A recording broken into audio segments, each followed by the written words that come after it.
I was in Buffalo, and we were in the Jetstream 3200, and we had our DV windows open. And I do again think it was in April, and it was a little breezy. And I pulled out the departure chart from our jet books, because we were ready to depart. I believe the passengers were loaded. We were strapped in. And for whatever reason, the wind had caught the chart, and it started to dance around in front of my face, and it went right out the DV window. And I'm telling you what, so I reached out with my hand to try to grab it, and I couldn't get it, but I was not going to let it defeat me. I was going to get that chart. And I do remember undoing our 5-point harness and leaning out and grabbing it, because I could see it down below, and I'm thinking it's gone. And then magically it kind of danced up and teased me right in front of the DV window. And I grabbed it once, missed, and finally the second time I got it and brought it in, and I said, yes, yes! And it was so satisfying. It was just one of the victories I had in life. Wonderful.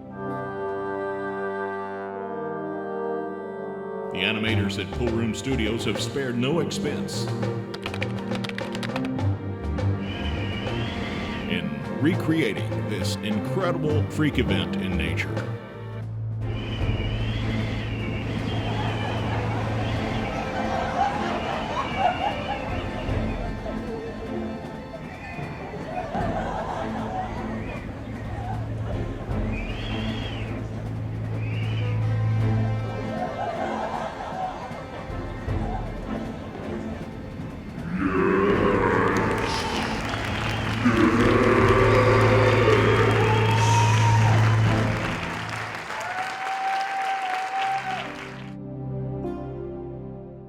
We were flying from Washington Dulles to Buffalo, New York, and I remember ahead of us was a de Havilland Dash 8.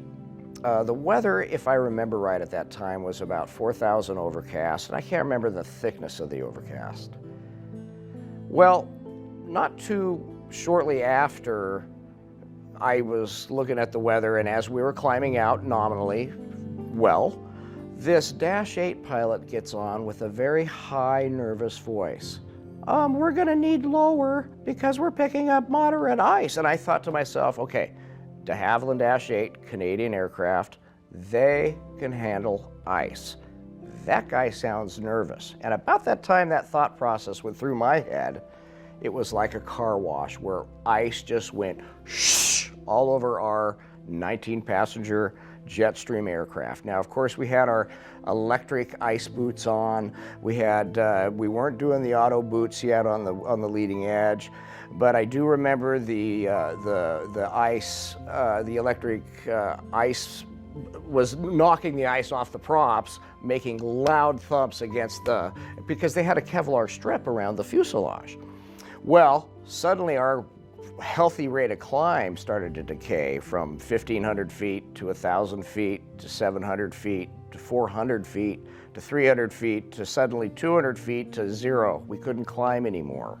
Meanwhile, the airspeed was also decreasing.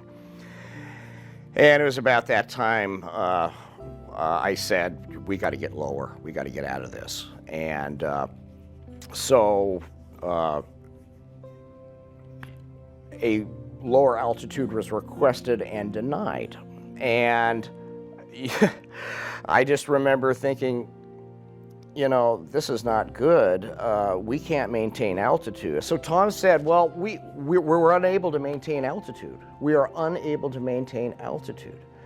And the controller came back with another, seemed like a pithy remark, like, well, there's traffic below, there's nothing I can do. And Tom said, we can't control the laws of physics, and we are unable to maintain altitude, which is 100% the truth. Also, our airspeed was decaying at an uncomfortable rate. So finally, the controller conceded and said, turn left heading 270. When you're on that heading, you may descend and maintain 8,000. So by then, the tail was appearing to stall, a lot of flutter, a lot of burble. Prior to that, though, before, when Tom said about the physics remark, and the controller was still being obstinate, no, you can't have lower, Tom said, I am going to have to use the E word if we don't get lower. And I think that's what persuaded him to give us the 270 degree heading. So barely inching it over, just because we just couldn't bank and go to 270 because we would have fallen out of the sky. I think I remember putting a little rudder pressure on there, just a little bit, and that HSI compass was moving at the molasses speed. It was like Christmas.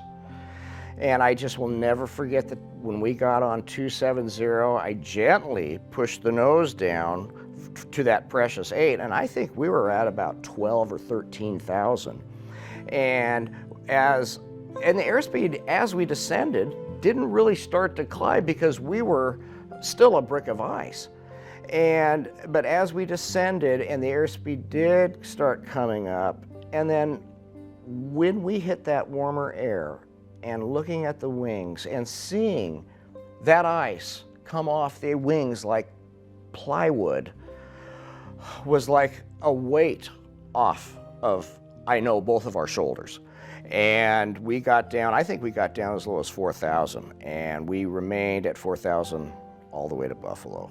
And my feet were shaking on the rudder pedals, and I believe that was the most frightened I've ever been as a pilot flying in an airplane.